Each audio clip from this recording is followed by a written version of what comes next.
이 부분은 99%가 실수한다고 봐도 과언이 아닌데요. 누구는 마케팅을 잠깐이라도 하지 않으면 매출이 급락하는 반면 누군가는 마케팅을 하지 않아도 꾸준한 지인 소개로 매출을 이어나가곤 합니다. 많은 원장님들이 원장님들의 스펙, 병원 장비, 낮은 가격을 차별점으로 뽑으시는데요. 그건 고객들이 우리 병원에 와야 되는 이유가 아니에요. 고객들이 다른 병원이 아닌 우리 병원에 와야 하는 이유는 무엇인가요? 우리 병원은 고객의 문제를 어떻게 해결해 줄 수 있을까요? 이 질문에 대해서 한번 답을 해보시길 바라겠습니다. 그리고 모든 단계에서의 가장 중요한 것은 고객의 입장에서 생각하는 것입니다. 실제로 고객을 조금 명확하고 날카롭게 잡는 걸 두려워하시는 원장님들이 있으세요. 병원은 경쟁이 매우 심각합니다. 네이버에 지방흡입만 쳐도 수도 없이 많은 병원이 자기네들이 제일 잘한다 라고 얘기를 하고 있는데요. 이렇게 극심한 경쟁 속에서도 환자에게 선택받으려면 어떻게 해야 할까요? 정답은 오직 한 가지. 안녕하세요, 로디입니다. 아무리 마케팅에 돈을 투자해도 원하는 만큼 매출이 안 나오시나요? 혹은 매출 성장이 정체되셨나요? 설마 원장님의 스펙, 병원 장비, 낮은 가격으로 마케팅을 하고 계시는 건 아니죠? 저번 강의에서는 병원 매출이 오르지 않는 4가지 이유에 대해서 알아보았습니다. 블로그 마케팅 실전 강의로 바로 들어갈까 하다가 그렇게 바로 시작해버리면 사실 대부분은 매출 상승을 경험하지 못하실 것 같아서 고민하다가 업계의 비밀을 풀어볼까 합니다. 정말 잘한다는 탑 마케팅 대행사들은 계약 후 바로 마케팅을 하지 않고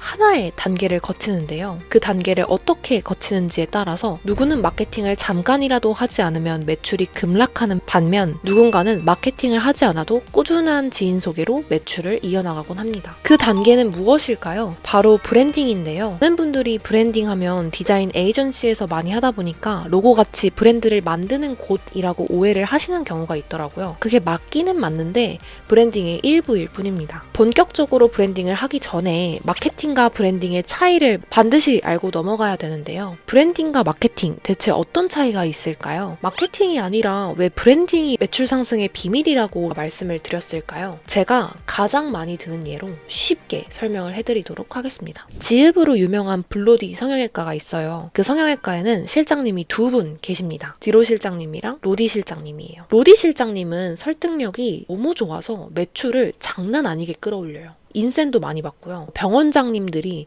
정말 인정하는 그런 실장님입니다. 저는 환자로서 턱 지읍을 하고 싶어가지고 블로디 성형외과에 갔어요. 로디 실장님이랑 상담을 막 하는데 설득력 때문에 턱 지읍만 하려고 했는데 근육 묶기도 하고 리프팅도 하고 볼까지 하고 그래서 원래 100을 쓰려고 했는데 400까지 쓴 거예요. 그에 반해 디로 실장님이 있어요. 디로 실장님은 실적이 로디 실장님처럼 우수하지 않아요. 저를 만나면 병원장님이 왜 이 병원을 만들었고 원장님은 어떤 진로 철학을 갖고 계시고 왜 하필 지방흡입을 시작하게 되었고 어떻게 지방흡입을 잘할 수 있었는지 정말 TMI까지 다 얘기합니다. 그러다 보니까 상담하는데 너무 오래 걸려서 하루에 많은 고객을 만나지 못하고요. 그러다 보니까 병원장님 입장에서는 아주 답답합니다. 그렇다고 해고는 못하는 게 우리 병원을 너무 잘 이해하고 우리 병원을 정말 사랑해요. 가끔은 병원장님이 잊고 있었던 우리 병원의 철학을 얘기해주기도 하고요. 저는 환자 입장에서 병원장님과 다르게 사실 로디 실장님보다는 디로 실장님이 더 좋습니다. 일단 디로 실장님 만나면 재밌어요. 다른 병원이랑 다른 이 병원만의 매력적인 스토리를 들으니까 이해도 잘 되고 전문성도 느껴지고 신뢰도 막 가요. 그에 반해 로디 실장님은 병원 가서 만나면 너무 부담스러워요. 만날 때마다 돈을 쓰니까 솔직히 피할 때도 많아요. 자, 똑똑하신 분들은 이해하셨을 겁니다. 로디 실장님이 마케팅이고 디로 실장님이 브랜딩입니다. 병원에는 로디 실장님만 있어도 안 되고요. 디로 실장님만 있어도 안 됩니다.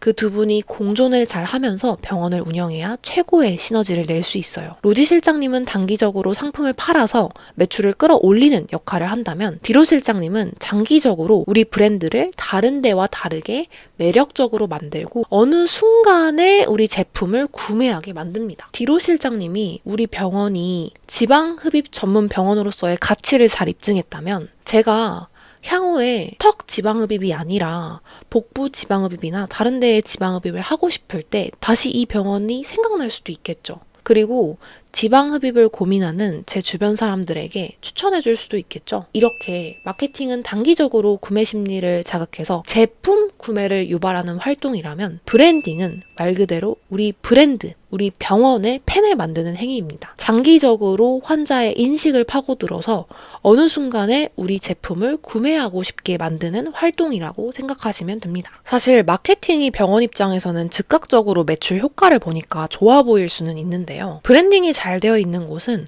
어떠한 마케팅 활동도 이기지 못하는 훌륭한 자산이 됩니다. 극단적인 예로 정말 브랜딩이 잘 된 곳은 마케팅이 필요 없기도 해요. 병원은 경쟁이 매우 심각합니다. 네이버에 지방흡입만 쳐도 수도 없이 많은 병원이 자기네들이 제일 잘한다 라고 얘기를 하고 있는데요. 이렇게 극심한 경쟁 속에서도 환자에게 선택받으려면 어떻게 해야 할까요? 정답은 오직 한 가지. 다른 병원과 다른 우리 병원만의 차별점이 있어야 합니다. 우리 병원에 와야만 하는 이유죠. 바로 그게 브랜딩이라는 거예요. 병원은 극심한 경쟁 속에서 브랜딩을 통해 생존해야 됩니다. 자, 그러면 본격적으로 우리 병원 브랜딩 3단계를 알려드리도록 할게요. 각 단계별 주의사항 그리고 예시를 들어서 설명을 드릴 테니까 차근차근 따라오시면 됩니다. 제 기준에 잘된 브랜딩의 대표적인 예시인 함소와 한의원을 예로 들어서 같이 설명을 드려보도록 할게요. 그리고 모든 단계에서의 가장 중요한 것은 고객의 입장에서 생각하는 것입니다. 자, 첫 번째 타겟 고객 설정하기입니다. 고객은 누구일까요? 그리고 고객이 가지고 있는 문제는 무엇일까요? 이 두 가지에 한번 대답을 해보시길 바랄게요. 제가 항상 말하는 건데요. 고객이 가장 중요해요. 병원이 돈을 벌려면 돈이 누구한테 나오죠? 환자예요. 돈을 내는 사람인 고객이 가장 중요하겠죠? 우리의 고객부터 명확하게 설정을 한번 해봅시다. 고객 설정에서 가장 주의할 점은 두루뭉실하게 잡으면 안 된다는 점이에요. 그러니까 20, 30대 여성 이렇게 잡으면 안 되고요. 함소와 한의원의 경우 소아 질환을 가진 소아의 부모 중에서도 자연 치료를 선호하는 부모라고 이제 할 수 있겠죠. 이 고객이 가지고 있는 문제는 무엇일까요? 바로 소아 질환을 가지고 있는 아이가 양약으로 치료가 되지 않는다는 문제, 그리고 항생제의 내성이나 해열제의 문제점을 인식하고 자연 치유력이나 면역력을 높이고 싶은 문제가 될 수 있겠죠. 그런 아이들이 있어요. 항생제를 한 번 먹고도 병이 쉽게 호전되지 않아서 계속해서 병원에 방문하는 거죠. 근데 사실 그런 경우에 너무 이제 계속 항생제를 먹을 순 없잖아요. 이제 그러다 보니까 부모들은 이제 본질적으로 면역력을 높여주고 싶다는 생각에 이 한의원을 방문하게 되는 거죠. 고객이 가지고 있는 문제는 이렇게 정의를 해볼 수가 있습니다. 실제로 고객을 조금 명확하고 날카롭게 잡는 걸 두려워하시는 원장님들이 있으세요. 근데 사실 함소와 한의원도 마찬가지로 그때 당시에는 한의원이 특히나 소아 환자들은 방학 때만 많이 몰렸다고 하고요. 평소에는 거의 5%에서 10% 정도만 왔다고 해요. 즉 그럼에도 불구하고 전국적으로는 소아 부모의 수가 많다 보니까 그 시장이 작다고는 얘기할 수 없는 거죠. 명확하고 날카롭게 타겟을 잡은 케이스입니다. 그러니까 걱정하지 마시고 너무 두루뭉실하게 타겟을 잡지 말고 명확하고 날카롭게 타겟을 잡아주세요. 그 다음에 우리 병원에 대한 내용입니다. 우리 병원은 고객의 문제를 어떻게 해결해 줄 수 있을까요? 이 질문에 대해서 한번 답을 해보시길 바라겠습니다. 함소와 한의원 같은 경우 맞춤형 한약 처방을 통해서 아이들의 자연 치유력과 면역력을 높인다 이렇게 대답을 할 수가 있겠죠. 이게 여기에서 조금 더 디테일하게 솔루션으로 들어가다 보면 유기농, 무농약, GAP 인증 등 정말 좋은 성분의 약재들만 고집해서 아이 맞춤형 한약을 만든다.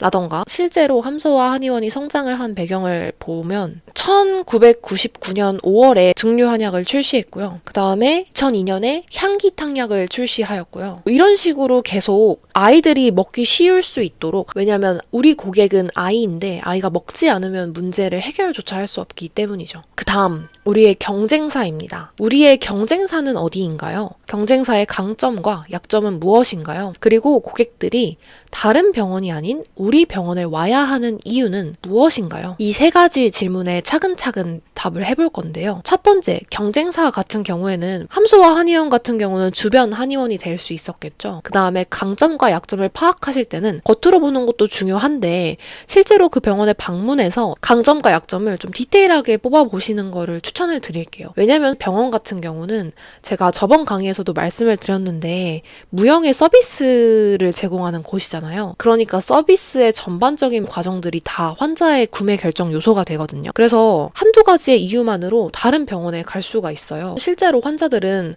두 병원이 비슷한 조건이라고 한다면 상담을 할 때 원장님이 어느 한 곳은 시크하게 하고 어느 한 곳은 정말 디테일하게 설명을 해주는 곳이 있다면 후자를 선택을 하거든요. 이 부분들은 겉으로 보이지 않고 실제로 내원에서 상담을 받아보지 않는 이상은 모르는 부분이기 때문에 알게 모르게 내가 문제가 아니라고 생각했던 것들이 문제여서 빠져나가고 있는 경우가 생각보다 많아요. 내원을 해서 직접 서비스를 경험하시고 강점과 약점을 정리해 두시는 걸 추천드립니다. 이걸 토대로 우리 병원의 문제점에 대해서 되돌아보기도 하고요. 굉장히 좋은 경험이니까 꼭 한 번쯤은 해보시는 거를 추천드릴게요. 그 다음에 마지막 차별점인데요.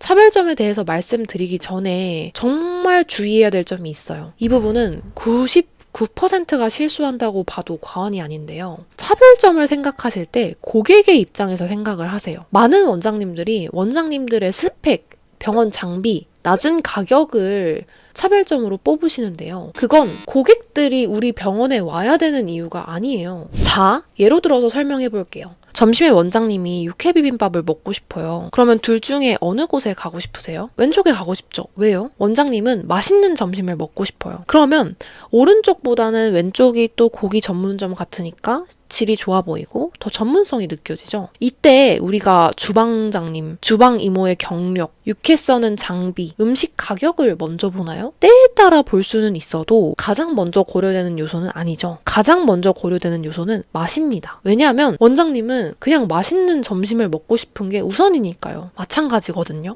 만약에 우리 고객이 코 수술 환자라고 가정할게요. 환자가 가장 원하는 건 코 수술을 잘하는 거예요. 경력, 장비, 가격 다 고려하죠. 근데 가장 중요한 건 코 수술이 얼만큼 잘 되냐가 중요한 거라고요. 내가 열심히 모은 돈으로 코 수술해서 코를 예쁘게 만들 건데 우리 재수술하려고 하는 거 아니잖아요.